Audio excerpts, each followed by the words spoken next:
우리의 삶의 계획들은 우리 생각까지 같지 않을 때가 있어요. 하지만 하나님은 변함없이 우리를 사랑하십니다.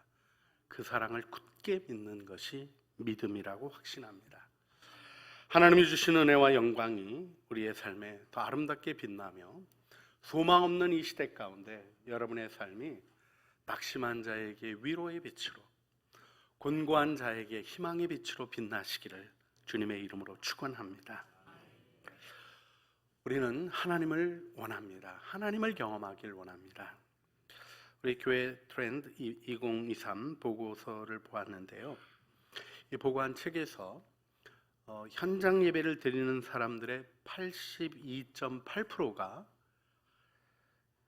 예배 가운데 영적인 체험을 원한다고 고백하고 있습니다. 교회에 나오지 않고 현장 예배에 나오지 않지만 인터넷으로 보든지 이렇게 교인으로 남아있는 사람들의 69.7%가 영적인 체험을 원한다고 고백을 하고 있습니다. 심지어는 교회는 안 나가기로 결심한 안 나가 성도, 그래서 거꾸로 가나안 성도 이렇게 부르는 분들도 50.8%가 종교 행사가 아니라 영적인 체험을 하고 싶어 합니다. 여기서 한번 질문해 보게 되죠.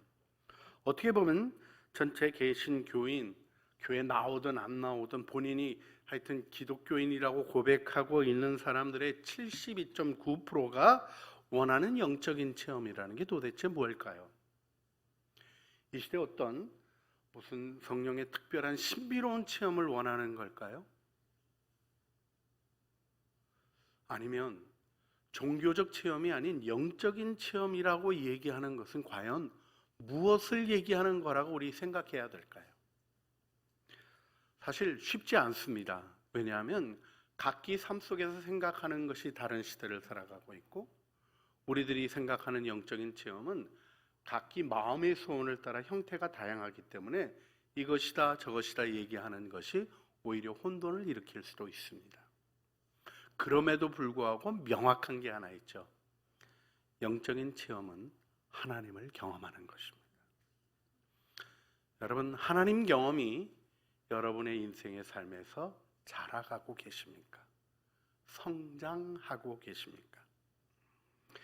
영적인 체험이라는 것을 좀 더 기독교 신앙의 용어로 구체화하자면 하나님의 사랑으로 충만해지는 은혜의 경험을 하는 것입니다.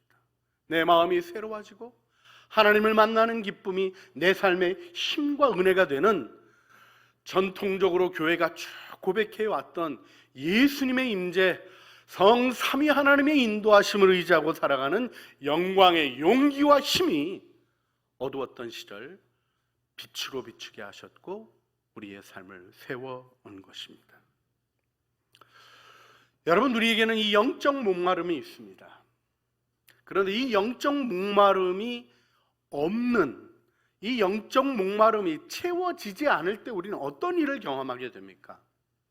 세상의 일에 시달리게 되는 거예요. 우리가 영적인 목마름에 집중하고 하나님을 경외하는 마음으로 하나님께 다가가기 시작하면 하나님이 우리를 붙드십니다. 할렐루야. 어려움이 있고 없고는 그 다음 문제예요. 여러분, 우리가 찬송할 때 옛날 찬송가 가사가 더 좋은데, 이 풍랑 인연하여서 더 빨리 갑니다, 이 고백하잖아요. 어려움이 일어났는데 하나님이 더 큰 은혜로 빨리 인도하셨다는 고백을 하게 되는 것이 우리의 삶에 있는 하나님 경험 아니겠습니까? 그런데 중심이 없게 되면 어떤 일이 있게 되나요? 우리가 힘들어지고 괴로워집니다. 중심이 없으면 주변적인 일에 시달리기 때문이죠. 여러분, 호랑이가 없으면 토끼가 굴에서 왕노릇한다, 그런 얘기 들어보셨어요? 그때쯤 되면 어떤 마음이 듭니까? 차라리 호랑이가 낫다, 이런 마음이 들죠. 토끼 까부는 거 못 보겠다, 이런 마음이 들어서 더 시끄러워져요. 그런데요, 시편 12편 8절에 이렇게 시인은 고백합니다. 비열함이 인생 중에 높임을 받을 때 악인들이 곳곳에서 날뛰는도다. 여러분, 우리가 지금 이 불의한 것들을 보고 이 모든 것들 속에서 우리의 마음의 중심을 찾지 못하고 두려워하고 염려하고 흔들리는 것이 혹시라도 있다면 내 마음의 중심은 주님 앞에 바로 세워져 있는가? 주님 앞에 묻고 점검해야 될 때가 아닌가 생각해 보게 됩니다. 무엇이 여러분의 진정한 만족이 되겠습니까? 여러분, 우리는 하나님의 걸작품이에요. 그 가짜 작품들 있잖아요. 이렇게 프린트해서 만든 작품들은 액자가 중요해요. 그게 값을 결정해요. 근데 우리는 진짜란 말입니다. 다른 것으로 만족할 수 없어요. 액자가 어디 있는, 어떤 액자를 썼느냐가 중요하지 않아요. 어떤 위치에 놓여지는가가 중요하지 않아요. 진짜는 오직 진짜를 보는 눈 안에서만 만족하는 겁니다. 그렇습니다. 우리의 영혼이 망가져서 참된 만족을 찾고 있지 못한 것은 없는가 꼭 점검해 봐야 되지 않을까요? 전도서 5장 10절이 무엇이라고 얘기합니까? 은을 사랑하는 자는 은으로 만족하지 못하고 풍요를 사랑하는 자는 소득으로 만족하지 아니하나니 이것도 헛되도다. 사랑할 것을 사랑해야 하는 것입니다. 돈을 사랑하고 풍요를 사랑하는 것, 만족을 얻지 못하고 만족할 수 없다라는 얘기가 있고, 이 모든 일이 허무하고 허망하다고 가르쳐 주어도 우리는 하나님을 사랑하는 본질로 우리의 마음을 돌이키지 못하고 허망한 것들에 우리의 인생을 소비하고 있지는 않습니까? 우리 주님만이 우리의 진정한 만족 되심을 믿습니다. 할렐루야. 그래서 시편 62편 5절로부터 6절 시인은 무엇이라고 고백합니까? 나의 영혼아 잠잠히 하나님만 바라라. 물은 나의 소망이 그로부터 나오는도다. 오직 그만이 나의 반석이시요 나의 구원이시요 나의 요새이시니 내가 흔들리지 아니하리로다. 할렐루야. 이 아름다운 축복이 우리에게 주신 은혜입니다. 그런데 다시 한번 도전하고 싶어요. 여러분께 잠잠히 주님을 바라보는 시간이 있으십니까? 주님을 바라보며 그분의 은혜와 사랑이 내 마음을 점령하고 세상에 어떠한 이야기가 들리고 어떠한 괴로운 일들이 생겨진다 할지라도 주님이 나의 반석이십니다. 주님이 나의 구원이십니다. 나는 흔들리지 않습니다. 고백하는 마음의 견고함이 솟아나는 은혜의 고백이 여러분의 삶의 경험으로 아침마다 나가는 기도의 시간에 주님을 바라보는 시간에 세워지고 계십니까? 이건 인위적인 노력으로 되는 것은 아닙니다. 하나님이 역사하셔야 되는 거죠. 그래서 하나님의 일이요 하나님의 역사를 원하는 기도를 우리가 드려야 하는 것입니다. 그런데 우리가 여기서 한 가지 더 분명히 성경적인 진리를 생각해야 할 것이 있습니다. 하나님은 여러분을 사랑하신다는 겁니다. 맞습니까? 믿으십니까?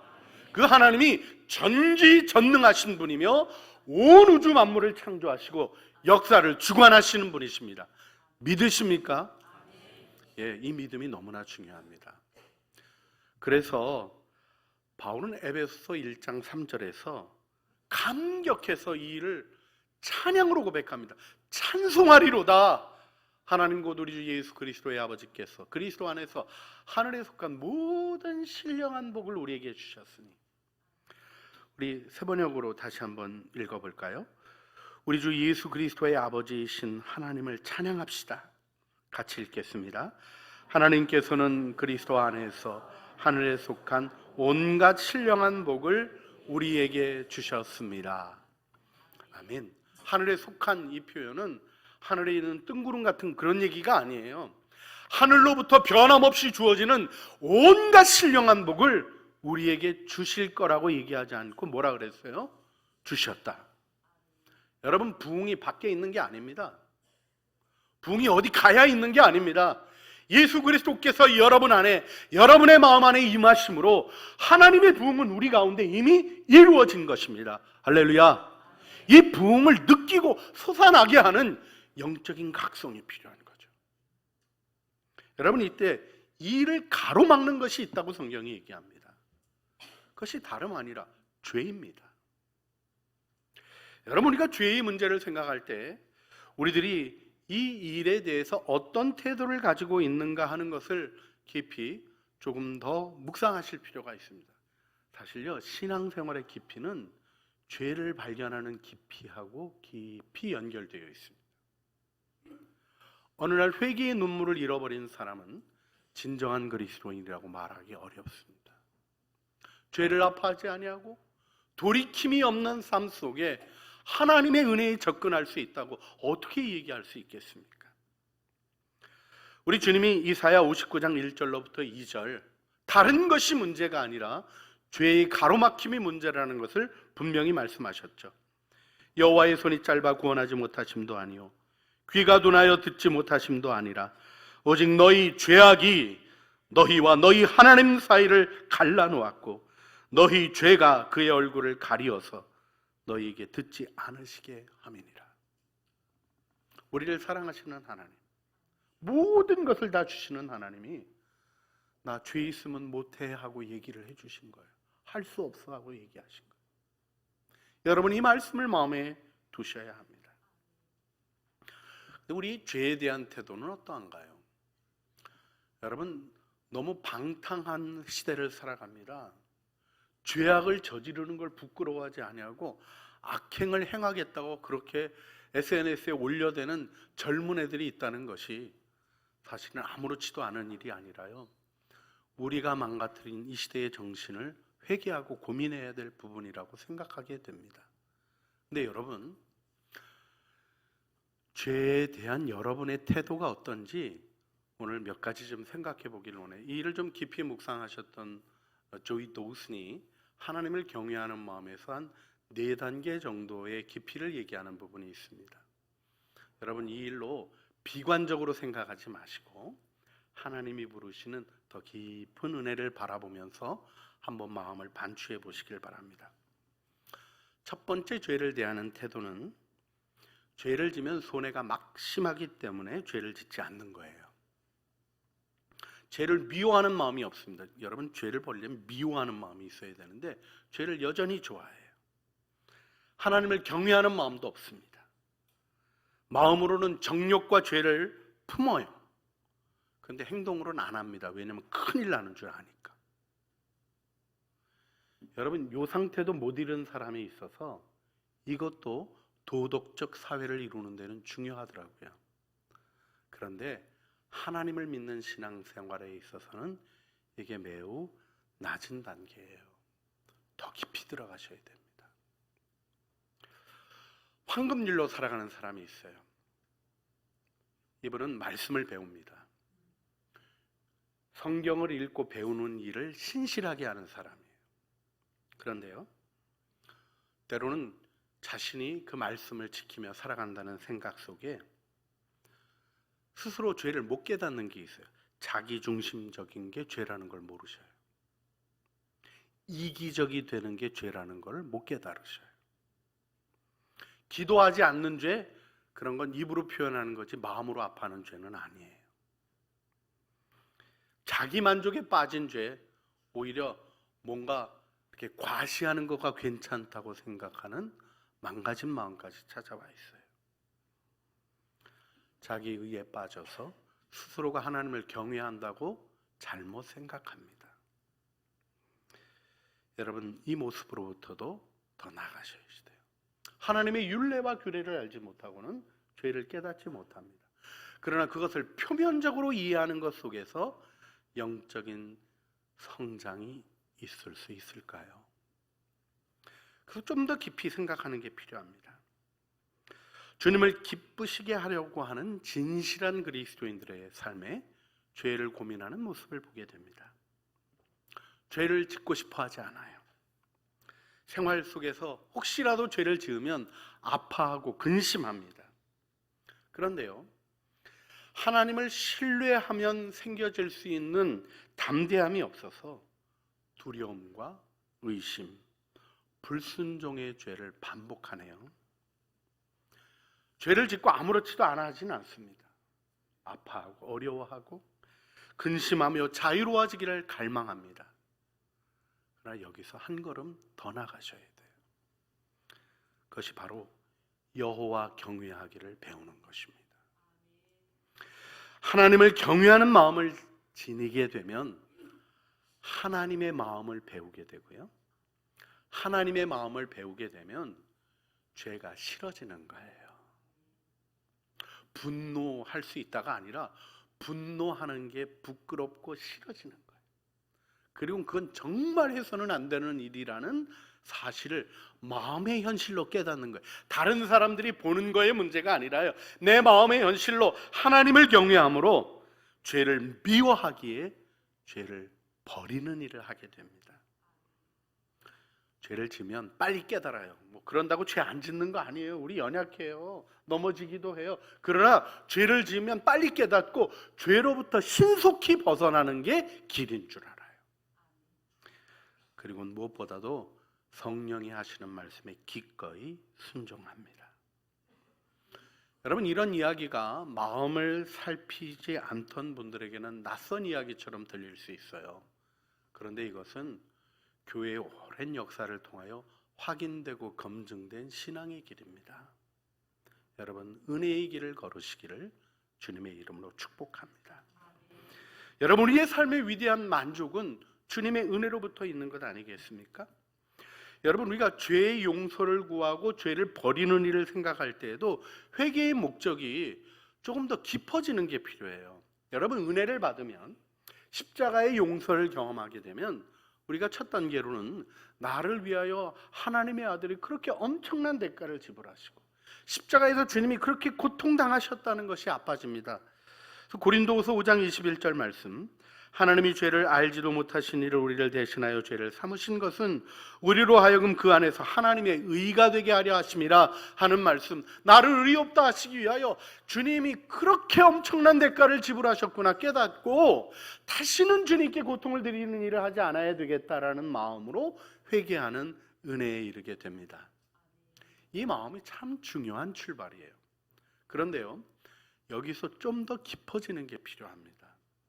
그건 무엇이냐면 성령의 능력을 아는 하나님의 은혜 가운데 들어가는 거죠.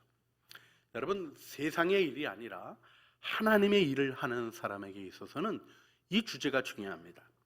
데살로니가전서 5장 19절을 보게 되면 성령을 소멸하지 말아라 이렇게 권면해 주고 있습니다. 여러분, 성령이 우리에게 소원을 주시고 그 소원을 이루어갈 능력을 주십니다. 그런데 그 성령의 소원이 성령을 소멸하는 일이 왜 있게 될까요? 죄 때문에 있게 되거든요. 여러분, 이 일은 하나님의 일을 이루어가고 사명을 이루려는 삶에서는 매우 중요한 단계입니다.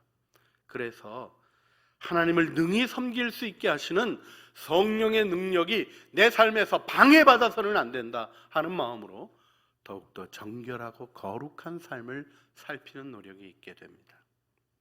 그런가 하면요, 우리가 이런 모든 일이 결국 하나님이 주시는 사역이 하나님을 알아가게 하는 일이고 주님이 주시는 모든 일들이 관계와 성장을 위하여 주시는 축복임을 알게 되면서 예수님을 점점 더 닮아가야 하는 삶의 목적을 깨닫게 됩니다. 여러분, 우리는 예수님 같이 되도록 부름받았습니다. 할렐루야. 여러분, 이 세상 사는 거에는 그런 거 필요 없어요. 여러분, 이 세상 사는 걸로는요, 여러분 지금 모습으로도 너무나 충분합니다. 고민할 것도 없어요. 주일날 이렇게 나와서 예배 드릴 수 있다는 것 자체가 여러분 이 세상의 흉측한 것들이랑 확실히 다르고요, 소망과 희망을 줄 수 있는 사람들로 이미 구별되어 있는 거예요. 그런데 우리가 왜 고민합니까? 왜 주일마다 참회의 시간에 나를 살피고 주님의 빛에 비추어 나를 생각합니까? 예수님 닮아가기 위해서. 왜요? 우리는 영원히 그분이랑 살 거니까. 여러분, 우리가 이 망가진 세상에서 영원히 지내는 것은 저주죠. 영원한 나라에서 주님과 함께 살아갈 거예요. 그래서 거룩함을 우리의 마음에 일깨워 주님을 바라보는 일을 하게 되는 것입니다. 할렐루야. 이 은혜 속에 우리가 축복받고 부름받은 것입니다. 자, 여기서 우리는 좀 더 중요한 목적, 로마서 8장 29절 말씀, 하나님이 미리 아신 자들을 또한 그 아들의 형상을 본받게 하기 위하여 미리 정하셨으니 이는 그로 많은 형제 중에 맏아들이 되게 하십니다. 예수님을 닮아가 본받게 하시는 일에 부르심을 깨달으며 거룩하지 않은 것들을 회개하고 예수님 같지 않은 것들을 거두어내는 회개의 목표가 세워지게 되는 거죠. 하지만 더 중요한 목표를 성경이 얘기합니다. 그것이 바로 친밀함입니다. 오늘 본문 25편 14절 말씀이죠. 여호와의 친밀하심이 그를 경외하는 자들에게 있으며 그의 언약을 그들에게 보이시리로다. 아멘. 아멘. 친밀함이라는 주제를 여러분들이 더 마음에 깊이 두시기를 바랍니다. 여러분, 신앙이 깊다는 거는요, 주님과 더 가까운 걸 얘기하는 거예요. 그것 말고 다른 거는 아닌 것 같아요. 여러분 어떠세요? 신앙의 연륜, 그래서 신앙의 삶의 오랜 세월, 가문으로부터 오는 신앙의 흐름들이 아름답고 귀한 것, 형성하는 것 우리가 보죠. 그런데 교회에는요, 이런 표현도 있어요. 묵은 닭. 혹시 그런 얘기 들어보셨어요? 사료는 많이 먹고 알은 안 낳고 묵은 닭. 여러분, 이 묵은 닭하고 경륜이 아름다움으로 빛나는 삶을 딱 가를 수 있는 기준이 뭔가 하고 주님께 묻는데 하나님이 간단하게 가르쳐 주신 게 있었어요. 제게 주신 응답으로 나눕니다. 그건 눈물의 기도예요. 죄를 아파하는 눈물의 기도가 있는 사람은 삶의 연륜이 영광스러운 모습으로 주님 앞에 세워지는 겁니다. 근데 그게 없으면요, 잘하는 사람인데도 교만이 생겨요. 내가 한 일을 알아주지 않으면 흔들려요. 왜요? 하나님이 주시는 진짜 은혜로부터 소외되기 시작하기 때문이죠. 여러분, 바리새인들이 엄청난 정말 바른 신앙생활하는 사람들이었습니다. 근데 그들이 예수님을 잡아 죽였어요. 왜요? 자기의 공로를 무너뜨리는 얘기를 할 때 참을 수가 없었어요. 여러분, 우리가 교회에서 이루어가는 일이 우리의 업적이고 자랑입니까? 교회 건축한 것, 거액의 헌금 드린 것, 정말 누구도 정말 대신할 수 없는 놀라운 헌신과 섬김으로 일들을 세워내는 것. 예, 제가 담임 목사 입장에서 이건 너무 중요한 것들이에요. 그렇지 않겠어요? 그런 것 없이 교회가 이루어졌겠습니까? 그러나 이것이 영원한 복이 되어야 될 것 아니에요? 우리 하늘나라 갈 때 이 건물이 같이 하늘나라 올라갑니까? 이건 없어지는 거예요. 여러분이 한 사역이 하늘나라 같이 올라갑니까? 저 창조교회 담임 목사한 거 주님이 알아주시리라고 굳게 믿습니다. 여러분도 별로 아멘을 안 하시네요. 그런데요, 그게 주님 앞에서 제게 주신 은혜의 기회입니까? 자랑할 겁니까? 은혜의 기회죠.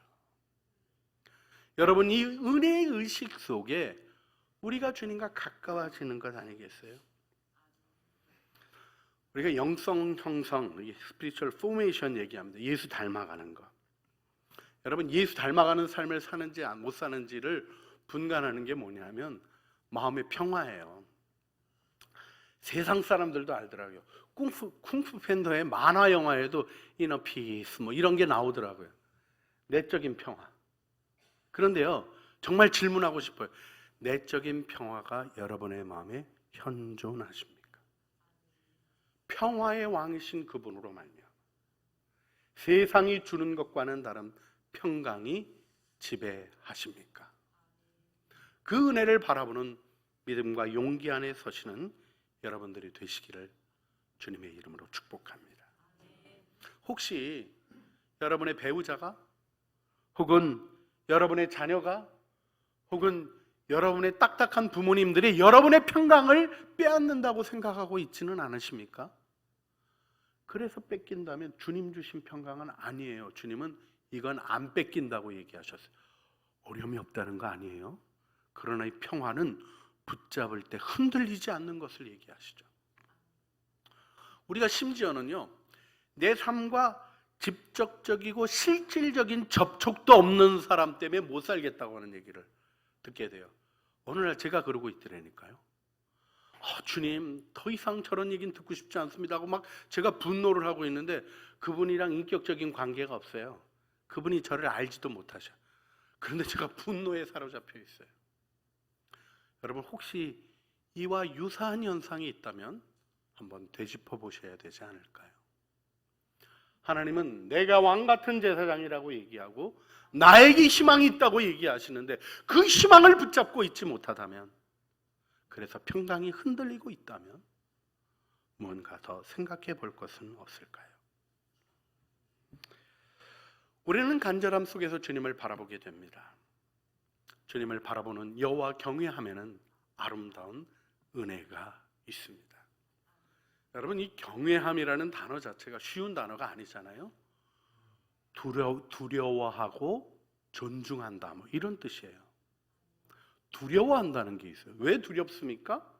하나님이 거룩하신 분이에요. 근데 거룩함에도 종류가 두 가지 있다고 늘 말씀드리잖아요. 죄 짓고 하나님을 등지고 도망가는 두려움이 있고요, 하나님께 다가가면서 연약한 죄인이 느끼는 두려움이 있어요. 경외함은 다가가는 자의 걸음에서 발견하는 두려움입니다. 여러분, 이 두려움이 우리의 마음을 정결하게 합니다. 거룩하게 합니다. 그 두려움이 하나님의 사랑을 더 굳게 신뢰하게 하고 그 사랑을 경험하게 합니다. 여러분, 우리가 여호와를 경외하기를 배워야 한다고 얘기하면서 꼭 짚어서 말씀드리고 싶은 게 있어요. 여러분, 오늘 시편의 다윗도 어려움 가운데 있죠? 그리고 무슨 얘기를 하고 있어요? 죄를 고백하고 있습니다. 죄 졌다는 얘기예요? 안 졌다는 얘기예요? 졌다는 얘기죠. 은혜를 경험하고도. 여러분, 우리아를 죽였던 죄를 범하고서는 다윗이 돌이켰죠. 그리고 죄를 하나도 안 졌습니까? 사람들이 보기에는 그는 성군 다윗이었어요. 그러나 다윗은 알아요. 자신이 하나님 앞에 범죄한 자라는 것을. 여러분, 근데 이게 굉장히 중요합니다. 그래서 죄를 고백하고 용서받는 은혜가 중요한 거예요. 여러분, 용서받은 자가 친밀함을 아는 겁니다. 자, 우리 한국교회 한번 생각해 볼까요? 오늘 우리가 8.15 해방 맞이한 거 얘기하는데 우리 힘으로 맞이했습니까? 원자폭탄 떨어져가지고 일본이 항복해서 맞이한 겁니까? 두 번째예요. 여러분, 그리고 우리는 뭐 겪었습니까? 전쟁 겪었어요. 그 전쟁에요, 교단 분열이 있었습니다. 조금 더 들어가 볼까요? 일제시대 때 남아있던 교회들이 어떤 교회입니까? 해방을 맞이했던 교회가 어떤 교회입니까? 신사참배한 교회예요. 우리 교단도 신사참배를 총회에서 합법적으로 결의했어요. 우상 숭배하는 걸. 그래서 우리 한경직 목사님, 그 모든 기간을 겪고 살아오셨던 한경직 목사님이 템플턴 상, 그 노벨 종교상 같은 그 상을 받으실 때 나는 신사참배한 죄인입니다 하고 고백하셨어요. 여러분, 기독교 역사를 조금만 정확히 보시면 교회는 배신자들이 쓴 역사입니다. 그런데요, 배신자들이 뭐를 경험한 거예요? 하나님의 사랑을 경험한 거예요. 그 사랑이 어떤 것입니까? 죄를 덮으시는 거예요. 여러분, 복음서, 역사상 가장 강력한 삶의 변화를 일으켰던 복음서에 나오는 중요한 얘기가 뭡니까?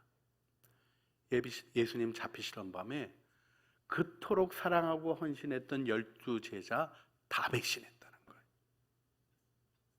그런데 놀라운 얘기가 무엇입니까? 부활하신 주님이 그 제자들에게 나타나셔서 베드로 얘기 좀 해봐. 너 그날 왜 나 3번 부인했어? 이거 안 하신 거예요. 주님이 배신한 그들에게 덮으시고 그 다음에는 어떻게 하셨어요? 복음을 맡기시며 성령을 받아라. 내 가장 귀한 복음 너희에게 맡긴다 맡기시고 주님 승천하신 것입니다. 기독교는 죄인을 사랑하시는 하나님을 아는 지식 안에서 주님과 친밀해지는 거예요. 이게 조금 잘못 가가지고 이단들은요, 죄 져도 괜찮다고 얘기해요. 괜찮지 않습니다. 그런데요, 우리가 고백하는 건 뭡니까? 이단들은 그런 얘기까지, 구원파 이단은요, 우리가 우리에게 죄 지은 자를 사하여 준 것 같이 우리 죄를 사하여 주옵시고 그거 주기도문에서 안 해야 된대요. 무슨 소리야? 이미 다 용서하셨는데 그런 거 고백하면 안 된대요. 어떻게 보면 믿음이 좋은 것 같은데요, 황당한 거죠. 우리가 경험하는 건 뭡니까? 나도 싫은 내 죄를 고백할 때 여전히 사랑하시는 주님을 만나는 거예요. 연약함으로 쓰러져 있는 모습조차 품으시고 원수되고 반역하고 있는 자도 품으시는 그 사랑을 만납니다. 그러면 어떻게 되나요? 친밀함이라는 영광이 열리게 되는 거죠. 제가 우리 아들 키우면서 정말 힘들었던 순간이 한 번 있었습니다. 그게 뭐냐면 애를 체벌하는 일이 있었어요. 이놈이 하도 이제 큰 녀석이 하도 말을 안 들어가지고 몇 번 경고하고는 제가 이제 어렸을 때, 아주 어렸을 때인데 이제 때리기로 했어요. 근데요, 우리 아버님이 문 밖에서 막 문을 두드리시는 거예요. 문 잠그고 지금 때리려고 그러고 있는. 그래서 왜 그러냐 그랬더니 애는 때려서 키우는 게 아니래요. 전 무지 맞았거든요. 엄청나게 맞고 쫓겨나기까지 했거든요. 애를 때려서 키우는 게 아니래요. 그래서 아버지 나도 맞았어요 그렇게 얘기했더니 그런 적이 어디 있었냐고 얘기를 하시는 거예요. 그냥 한 가지만 있는 거예요. 애가 매 맞는 걸 못 견디시겠는 거예요. 제 손에서 결국 매를 뺏으셨습니다. 우리 아버지가 힘이 세시거든요. 저는 이렇게 작지만 182에 건장하셔가지고 제가 결국 밀려가지고 아버지한테 매 뺏겼어요. 우리 사무엘이 저를 좋아할까요? 할아버지를 좋아할까요? 누굴 더 친밀하게 느꼈어요? 아빠는 이게 뭐가 이렇게 딱딱 따지는 게 있어요. 그래야 되는 게 또 제 책무인 것 같아요. 틀린 거 아니라고 생각합니다. 그런데요, 얘가 할아버지를 무한히 좋아하게 되는 이유는 무엇이에요? 무한한 사랑이 있으니까. 여러분, 그 사랑 딴 데서 경험하는 게 아닙니다. 죄를 고백할 때 용서해 주시는 하나님의 깊은 용서의 체험이 우리를 이 견고한 친밀함으로 인도해 주시는 거죠. 그게 신앙의 비밀입니다. 눈물의 기도로 주님 앞에 나가시는 창조의 식구들이 되시기를 바랍니다. 오늘 여호와를 경외하는 자에게 주시는 축복, 우리 12절에 뭘 얘기하셔요? 여호와를 경외하는 자 누구냐? 그가 택할 길을 그에게 가르치시리로다. 갈 길을 알게 되는 은혜가 여호와를 경외함에 있습니다.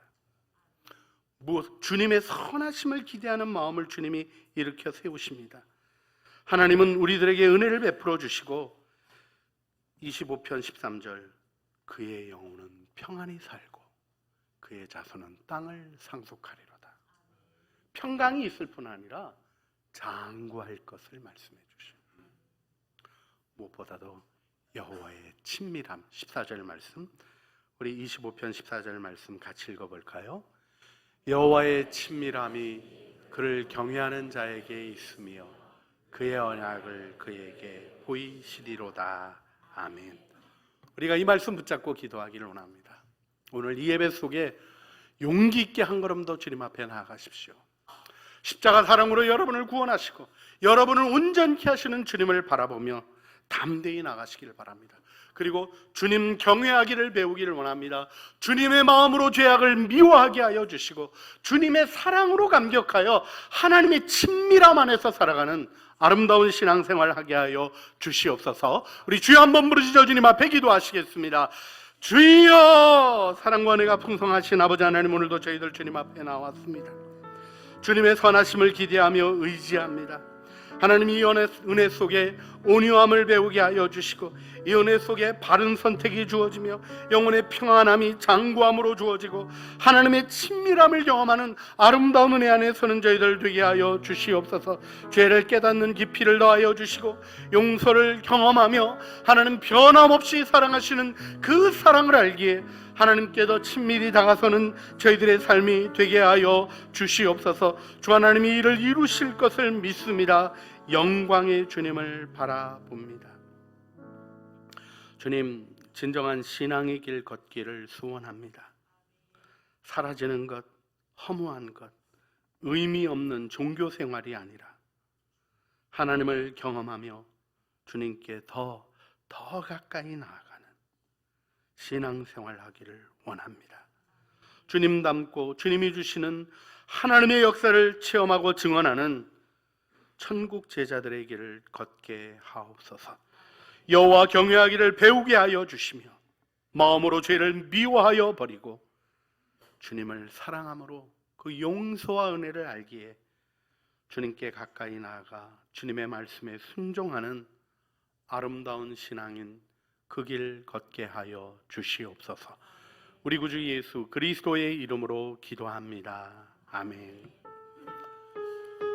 우리 고백의 찬양으로 함께 부르시겠습니다.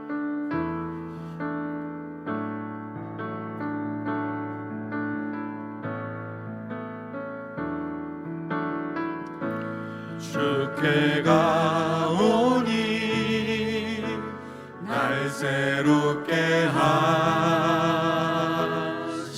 하시고 주의 은혜를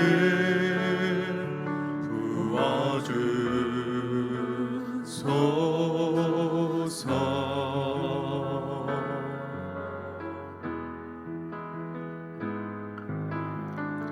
내 안에 발견한 나의 연약함 모두 벗어지리라. 주의 사랑으로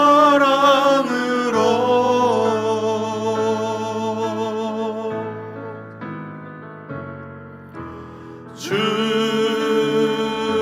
사랑 나를 붙드시고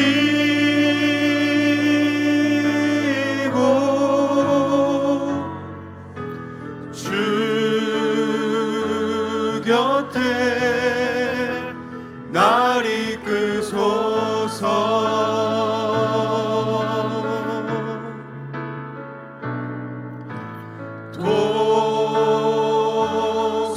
독수리 날개쳐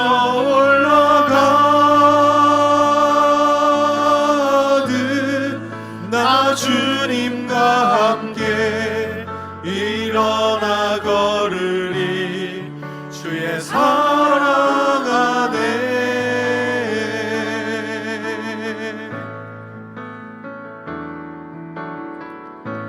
나의 눈 열어 주를 보게 하시고 주의 사랑을 알게 하소서.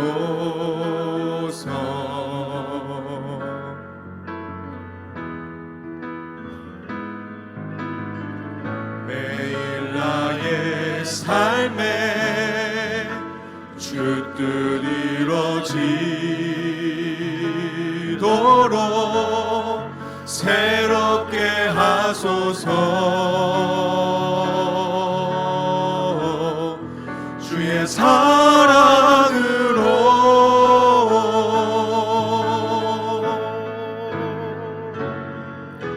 주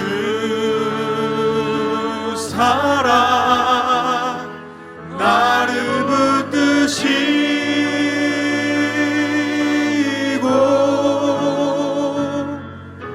주 곁에 날 이끌소서.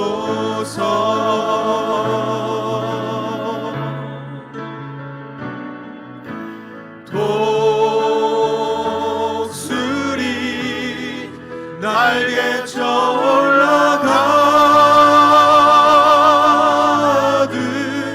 나 주님과 함께 일어나 걸으리 주의 사랑 안에.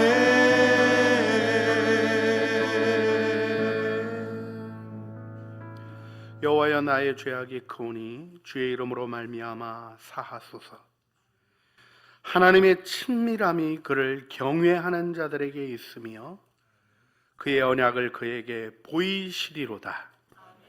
이제는 우리 주 예수 그리스도의 은혜와 아버지 하나님의 사랑과 성령 하나님의 교통하심이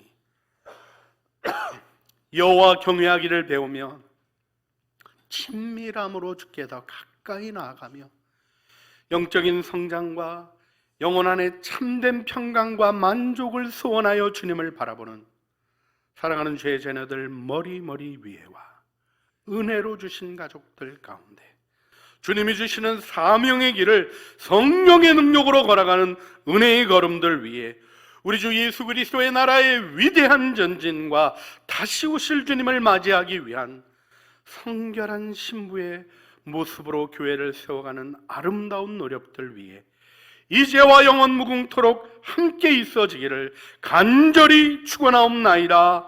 아멘.